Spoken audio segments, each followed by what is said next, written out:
El desarrollo estabilizador. Gobiernos de Adolfo Ruiz Cortines, Adolfo López Mateos y Gustavo Petro. Fin de la guerra y crisis de la posguerra. En 1945 concluyó la guerra más sangrienta de la historia de la humanidad. Las consecuencias fueron importantes. Estados Unidos se convirtió en el centro económico, político y militar del imperialismo. Potencias industriales como Alemania y Japón habían sido eliminados de la competencia por mercados y materias primas. Los países europeos que habían sido aliados de Estados Unidos en la guerra estaban totalmente debilitados y dependían de la ayuda estadounidense para su recuperación. Pero los planes de las potencias capitalistas de debilitar a la URSS habían fallado. Esta había surgido de la guerra aún más fuerte y el socialismo se había extendido hacia los países de la Europa Oriental. En Polonia, Checoslovaquia, Yugoslavia, Hungría, Rumania, Bulgaria y Albania se habían organizado gobiernos socialistas y el gran territorio chino, con 100 millones de habitantes, estaba en poder del Partido Comunista. Al final de la guerra existían partidos comunistas en más de 60 países y sus miembros participaban en los gobiernos de los países europeos como Francia, Italia, Bélgica, Dinamarca, Noruega, Islandia, Austria, Finlandia y Luxemburgo.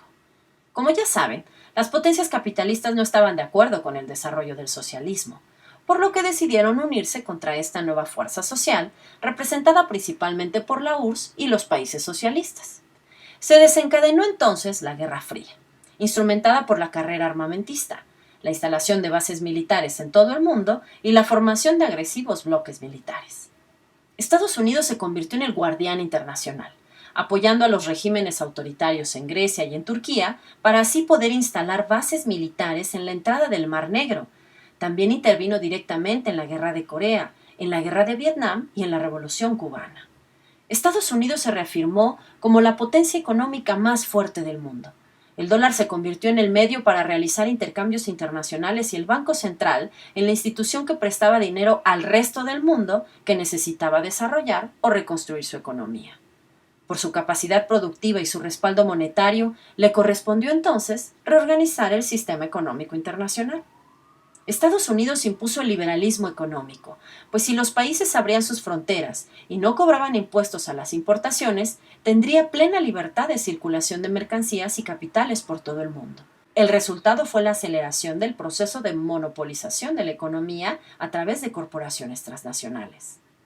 Pero al finalizar la etapa de reconstrucción europea y japonesa, el mundo entró en una crisis de sobreproducción semejante a las anteriores. Esto es, que la capacidad del capital para producir era mayor que el mercado que compraba los productos. México, que había orientado su industria a la exportación, entonces empezó a sufrir los embates de las recesiones económicas recurrentes y a tener dificultades para colocar sus productos en el extranjero. Así, las crisis mundiales hicieron que el milagro mexicano llegara a su fin. Política económica. Continúa la industrialización. Durante el milagro mexicano se había logrado un gran desarrollo industrial, pero también se había gastado mucho en la construcción de infraestructura para apoyar a las nuevas empresas. El gobierno alemanista había sido tan corrupto y despilfarrador que había provocado gran descontento incluso dentro del partido hegemónico. Cuando los países europeos reconstruyeron su planta productiva, el capitalismo cayó en una nueva crisis y la demanda de productos mexicanos en el extranjero disminuyó. Esto desató una espiral inflacionaria que se agravó con la devaluación del peso. La economía mexicana sufrió una fuerte contracción, por lo que Ruiz Cortines decidió reducir al mínimo el gasto del gobierno para controlar la inflación y lograr un desarrollo con estabilidad. Esta reducción del gasto molestó no solo al pueblo, sino también a los empresarios, que obligaron al gobierno a reactivar la economía. Ruiz Cortines consideró que era urgente restablecer las bases del desarrollo capitalista, por lo que orientó su política nuevamente hacia la industrialización. Para cubrir el déficit en el presupuesto, el gobierno pidió préstamos al extranjero. Pero como el sistema fiscal estaba orientado a proteger y apoyar a los empresarios, estos pagaban bajos impuestos, que junto con los que pagaba la clase media y los trabajadores, no alcanzaban para cubrir los ambiciosos proyectos de desarrollo industrial, por lo que el déficit de la cuenta pública era siempre creciente y la deuda externa aumentaba día a día. Otra vez, se apoyó a los inversionistas nacionales y extranjeros mediante obras de infraestructura y todo tipo de incentivos. pero los incrementos en el costo de las importaciones de materias primas y bienes de capital llevaron a un creciente déficit de la balanza comercial, es decir, importaciones mayores a exportaciones, por lo que la industria mexicana no fue capaz de competir en el mercado interno ni de generar divisas. Para mantener bajo el índice de inflación, se detuvo el aumento de salarios y se limitó el gasto en las áreas de bienestar, de servicios a la población y de ayuda al campesino. Aprovechando los incentivos gubernamentales y los bajos salarios, la inversión extranjera creció en forma exorbitante, colocándose dentro de los sectores más rentables: automóviles, hoteles de lujo, grandes almacenes comerciales, etc., y desplazando a los industriales mexicanos hacia las ramas menos productivas. Las nuevas industrias estaban basadas en la mecanización del proceso de producción, lo cual promovía el desempleo. Además, la política proteccionista, por medio de la cual se cobraban altos impuestos a las importaciones para proteger a la industria instalada en el país, provocó que los productos fabricados en México fueran de muy baja calidad y se vendieran a altos precios, ya que no existía ninguna competencia. El gobierno de López Mateos recibió al país en una recesión profunda, con un descontento social creciente. La política económica siguió por el mismo rumbo, pero para mitigar el descontento y con el apoyo de más de $100 millones que recibió del programa de Alianza para el Progreso, impulsado por Estados Unidos para contener los movimientos revolucionarios del continente y la influencia de la Revolución cubana, incrementó los gastos en materia de educación y salud para la población, para lo cual fundó el Instituto de Salud y Seguridad Social para los Trabajadores del Estado, el ISSSTE, y el Instituto Mexicano de Protección a la Niñez, INPI. Impulsó la ley que obligaba a las compañías al reparto de utilidades y, para inculcar en el pueblo la ideología y metas del Estado, inició la distribución de los libros de texto gratuitos. Cuando las compañías estadounidenses que producían energía eléctrica se negaron a ampliar el servicio, López Mateos fundó la Comisión Federal de Electricidad y compró la inversión de estas compañías a un precio bastante alto. A esto se llamó expropiación de la industria eléctrica. A partir de los años 60, la economía nacional comenzó un proceso de concentración y centralización de capitales, es decir, monopolización, ya que hacia 1965 tan solo el 1.1% de los propietarios agrícolas poseían el 60% de la superficie agrícola, donde estaban las mejores tierras. El 1.5% de las industrias eran dueñas del 71% del capital invertido. En el comercio, 4.500 establecimientos de 360.000 concentraban el 60.4% del capital. En los servicios, el 1% de las empresas controlaban el 63.6% del capital, y en la banca, tan solo 8 grupos controlaban más del 90% de los recursos. A finales de los años 60, el modelo de desarrollo estabilizador se agotaba. La agricultura de subsistencia entró en crisis, haciendo que la producción nacional se desplomara y que los precios de los productos básicos se elevaran, obligando al gobierno de Díaz Ordaz a importar productos agropecuarios. La mano de obra desplazada del campo aumentó la oferta de mano de obra urbana, deprimiendo los salarios de los trabajadores y acentuando la desigualdad social. Ciertamente, se había logrado un crecimiento económico sostenido durante este periodo, pero no menos cierto es que ese crecimiento fue altamente concentrado.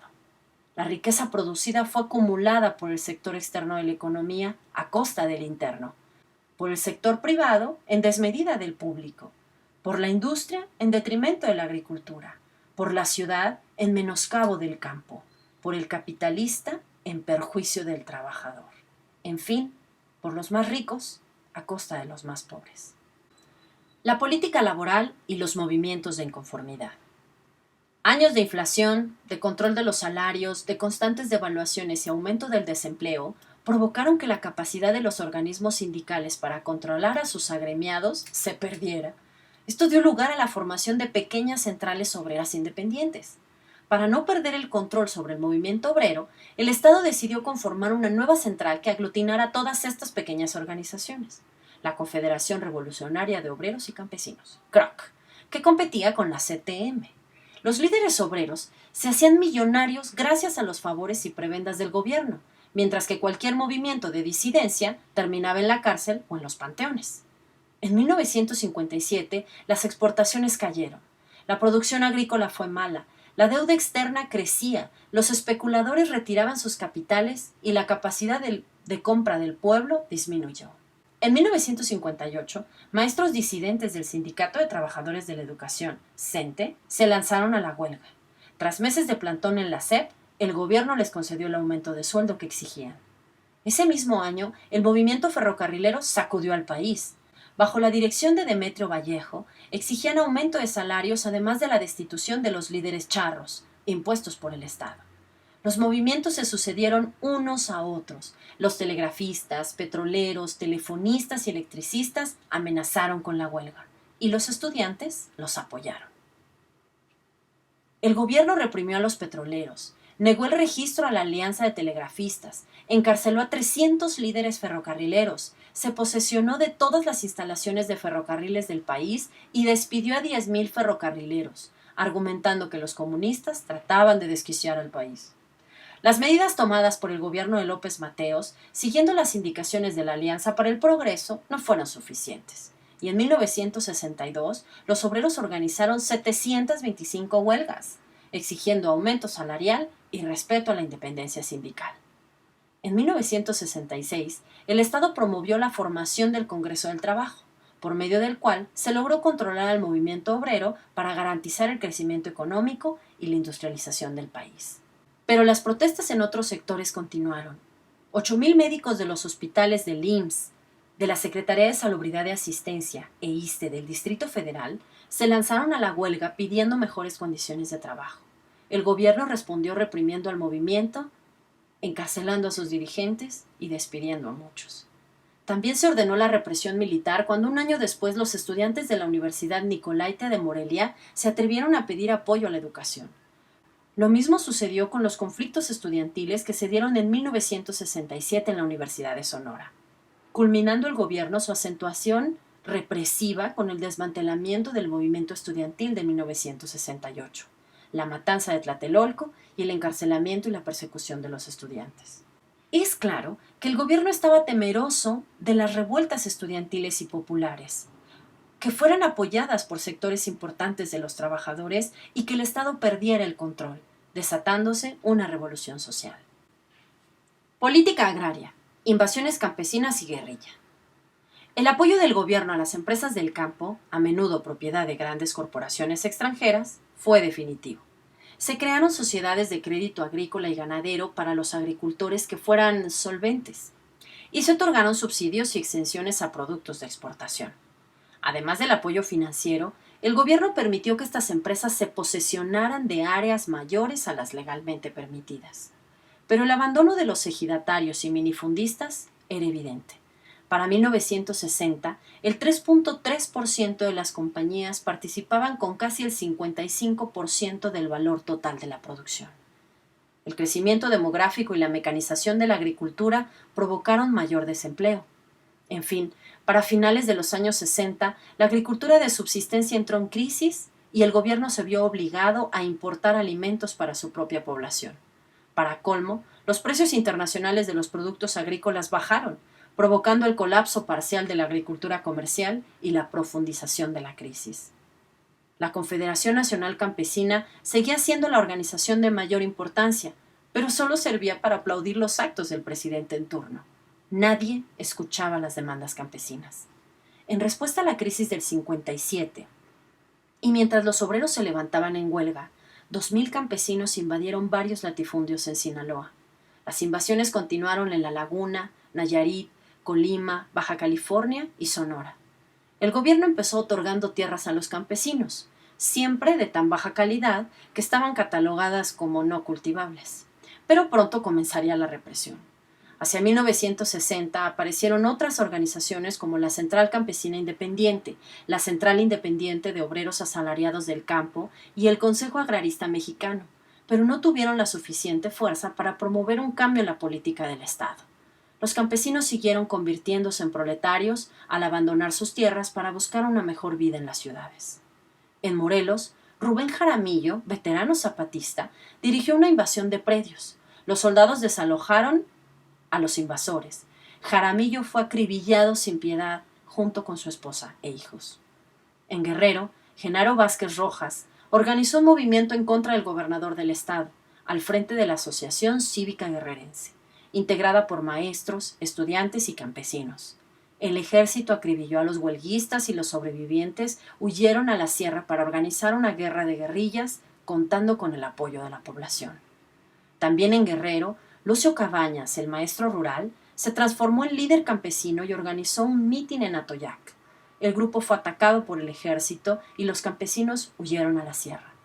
Los guerrilleros fueron perseguidos por el ejército, provocando serios enfrentamientos e instigamiento y represión contra la población campesina que los apoyaba.